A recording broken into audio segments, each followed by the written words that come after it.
It just got real for the 49ers following their Week 15 win versus the Tennessee Titans.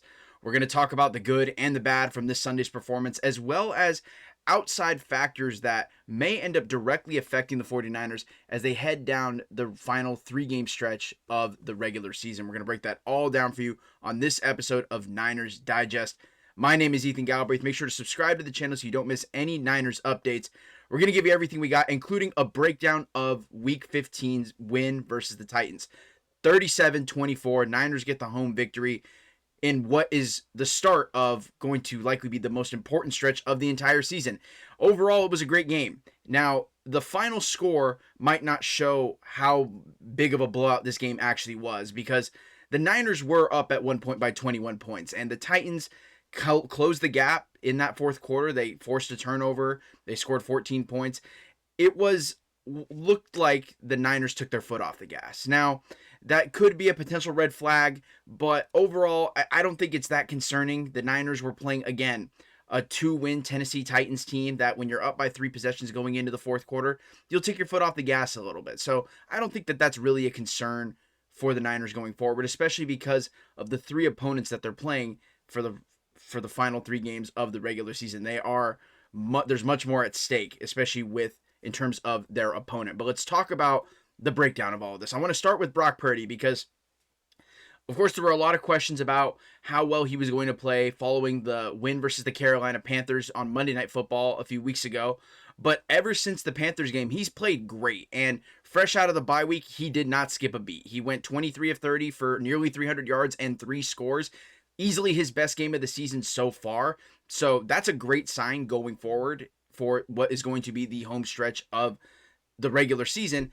And I think that's also a testament to, I know that the Tennessee Titans defense isn't the greatest in football, but, the ability to still carve up a defense like this at the professional level is a big deal. So a huge W for Brock Purdy. I think that was something that's really important for the team going forward, especially because the Niners run game just simply seems to be what it is at this point. I've talked a lot about how Christian McCaffrey specifically hasn't hit the 4 yards per carry threshold that I think is, really important for this Niners offense to run really well.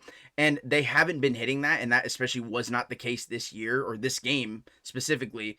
And that was for McCaffrey. That was for Brian Robinson Jr. as well. Brock Purdy actually lifted this up with his scrambling, and obviously everybody saw that really impressive run that he had where he was rage baiting the defense with the ball fake. But outside of Purdy's scrambling, the Niners run game just wasn't that great. At this point, though, I think it might just be, it is what it is. Of course, when you have a guy like Christian McCaffrey in your backfield, anything can happen. And there were flashes from here and there. And not the best game from Brian Robinson Jr., but again, he nearly hit that 10 carry threshold. Keep giving him the football. I think that will be extremely important going down the stretch of the season when you need a second angry runner to combat what's going to be 3 really impressive defenses down the stretch of the regular season. But the flying colors obviously came from the receiver room. Ricky Pearsall had his breakout game. Of course, he's been injured a lot during this regular season, and unfortunately, he got injured again. I'll talk about that in a second. But before he got injured, he was battling through injuries as well. He went for 6 catches for nearly 100 yards. An overall really great performance from him. He snagged some really great catches from Purdy. They were in sync. But of course, no one's more in sync than Purdy and George Kittle. He, again, had another great performance, 8 catches for 88 yards and a touchdown. Just the energy was there. It was a great performance. Again, Kittle is stacking great games on great games. With all of the injuries the Niners are dealing with, it's important to have George Kittle playing great football with Brock Purdy, and we continue to see that. Jauan Jennings, talk about efficiency. 3 catches for 37 yards, 2 touchdowns. Doesn't get more efficient than that. Jauan Jennings is continuing to stack great games as well, especially with all of these receivers who have dealt with injuries. To see them really being in sync with Brock Purdy is a big deal. That's something I think is a huge green flag that the Niners should be looking forward to continuing to build on. But going back to Ricky Pearsall's injury, of course, it's been a frustrating season. There's no denying that. Pearsall has talked about it himself, and other teammates have taken note of that as well. Christian McCaffrey was asked about this after the game with Pearsall's injury. It seems to be a re-aggravated injury from throughout the season. He said, quote, "I have the utmost respect for Ricky. He's an unbelievable player. As good as he's done, he can do better. There's really no one that can cover him. He's so fast and shifty. He's going to keep getting better. He's a special player." So McCaffrey talking about that obviously means a lot because, as we've talked about in the past and Niners fans know, McCaffrey has had an injury history as well. but when he comes back from injury, he clearly is still the same explosive player. So the jury is still out. We're still waiting to see how this injury will continue to affect Pearsall for the rest of the regular season and a postseason run. But it's disappointing because, again, he was playing lights out football this past weekend. So it's disappointing. But hopefully he continues to heal up and, take the time he needs to get to 100% so he can be back and playing like he just was against the Titans. Because even while playing with an injury, he played great. Now, going to the defense, I talked about how the Niners defense previously had been playing lights out football, especially against the last two opponents. Now, the scoreboard would tell you that that wasn't really the case, but they were pitching a near shutout. They gave up only 10 points through 3 quarters, and then they kind of took their foot off the gas in the fourth quarter. But there was one element of the game. Of course, Cam Ward played very solid football. He threw 2 touchdowns, no picks. He played a solid game. But the one element of the defense that I wanted to take note of was the run defense, because I think this is where you see the injuries really stacking up and making the greatest effect, because the Tennessee run game had its way with the Niners defense. They went for over 130 yards, nearly 7 yards a carry. That's more than or almost double than what the Niners had in their rushing game. So I think that that's something to take note of. But again, there are questions about just how good can this run defense get at this point. Obviously, they're expecting some important defensive players to come back. Tatum Bethune should be coming back soon. Nick Martin should be coming back soon. Yetur Gross-Matos' practice window just got open last week. He didn't play this Sunday, but he should be playing very soon.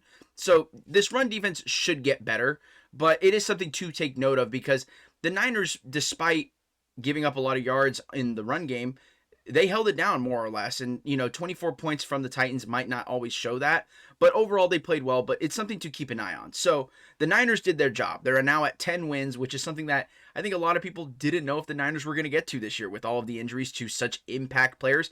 And yet here the Niners are at 10 wins with a lot still on the line. The whole world still in front of them, really. And it starts this Sunday next Monday, against the Indianapolis Colts in Indianapolis. And of course, Phillip Rivers has come out of retirement to play for the Colts. He actually played relatively solid, nearly led them to an upset win versus the Seahawks on this past Sunday. Didn't come through for them though. So now the Colts will be fighting for their playoff lives when the Niners come to town on Monday. A lot will be at stake. But I want to look at the NFC bracket, because a lot did shift this weekend. Not just with the Niners, because of course the Niners are staying at the 6th seed. They dropped down to the 7th very momentarily. They're back at number 6, and they are, I would like to just point this out, one of 4 teams in the NFC with double-digit wins, and 3 of them are in the same division. Just how crazy the NFC West is. Clearly has been the best division in football all season, and it's going to be that way for the rest of the season, however long the postseason goes for these teams. But as you can see, the field is starting to shrink. The Dallas Cowboys lost on Sunday Night Football to the Minnesota Vikings. They're nearly eliminated. The Carolina Panthers hanging on by a thread. The Detroit Lions hanging on by a thread. They drop a game versus the Rams. So the Niners are still chasing the division crown. It's still available to them, but the Rams and Seahawks both won this past weekend. So it becomes just a little more difficult for the Niners to potentially get that number 1 seed. But regardless, they're staying in front. They're staying at the front of the pack. And this is going to be crucial, because if you can see, as you see who's in number 7, it's the Green Bay Packers, who took a loss to the Denver Broncos this past weekend, who, by the way, Denver has been on an absolute roll. We're not talking about that in this video, but they're on fire this season. It's pretty impressive to watch. But I bring that up because Green Bay did take an L and fell to the 7th seed. But the big news is that Micah Parsons, the star Packers defensive lineman, tore his ACL, and it's a devastating injury for Parsons, who was having an all-pro season. And it's really unfortunate to see, because again, the Packers had very similar goals to the Niners, which is, they have a very competitive team. Adding Micah Parsons they felt like was going to put them over the top.